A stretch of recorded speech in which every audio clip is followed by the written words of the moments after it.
Hello YouTube, it's that movie guy here to present you another review for Horror-thon Reviews, where I review as many horror films as I can throughout this October season. And it's about time I get ready for bed, but it's time to do reviews, and I love doing horror reviews, so I gotta squeeze some time in for these. So yes, let's get on with the review.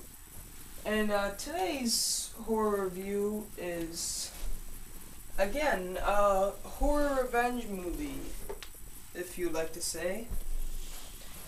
And today's movie is Carrie. Now, if you haven't heard the storyline for Carrie, let me just give you a quick rundown for the plot.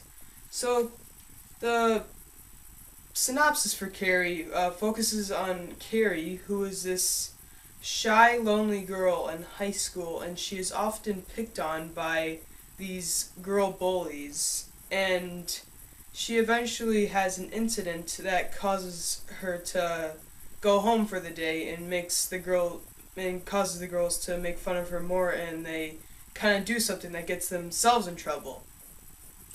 So this is where the whole movie we're introduced to Carrie and her over-religious mother, who is just really tortures her at home. When she's tortured at school by the she's tortured at school by the girls, and she's tortured at home by her mother.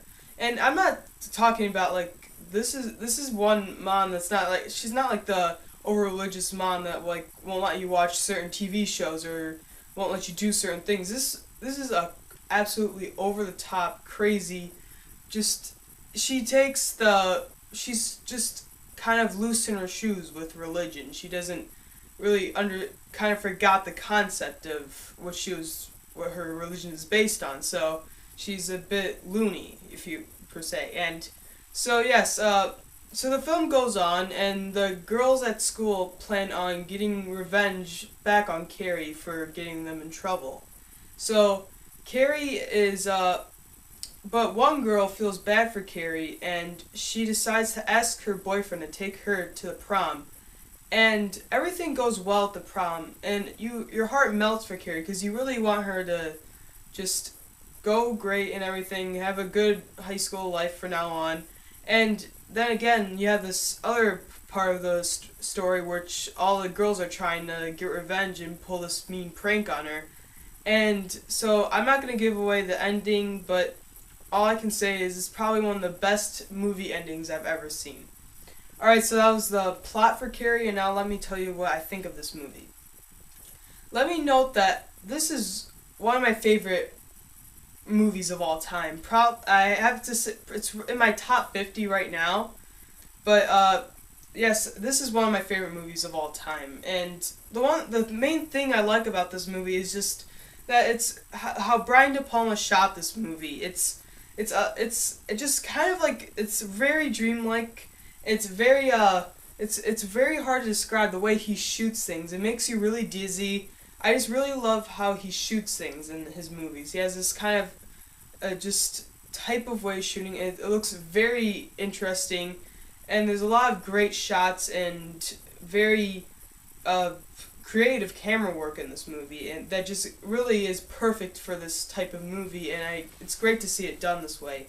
And this movie's based off the novel by Stephen King, so this movie really made Stephen King famous for what he is now as the master of horror writers today. And the performance in this movie the performances are just absolutely spectacular. Sissy Spacek as Carrie is just perfect, and just the way she has her tone for her character is just perfect. And Piper Laurie as the over-religious mother she's so unbelievably just shocking that she's funny. It's one of those crazy whenever you see a crazy person, you just always want to imitate them and laugh at them, because that's what sometimes when you have somebody who's too crazy, you want to make fun of them. So this is one of the movies that she really knows how to also have a good laugh in there too, even though it's not put in there to be intentionally as comedic, but you will laugh as you see her perform, because she really knows how to act crazy in this movie. And this was John Travolta's first role, I believe, and he's really cool in this movie as the one of the boyfriends. He's really funny in this movie, and that just again, I really love this movie to death. This is probably my favorite Brian De Palma movie. I haven't seen all of Brian De Palma's movies, but I am a fan of his movies. And my second favorite is Blowout, but right now this is Carrie, because this is I did say that Last House on the Left was the perfect blend of horror and revenge. This is the perfect blend of horror and revenge together, because this is the perfect movie that puts horror into school. I love movies that are set in schools. There's just something about them I just really like, and it just kind of like putting something different into them. That's one of the things I like about in film, is just kind of saying things in schools and just kind of putting them in crazy situations and stuff like that. So yes, that's one of the reasons that I really love this movie, and it's it's probably the best emotionally driven horror film. And yeah, definitely if you haven't seen Carrie, I highly recommend you check it out. One of the most creepiest movies I've ever seen of all time, one of the best. I'll see you guys all later.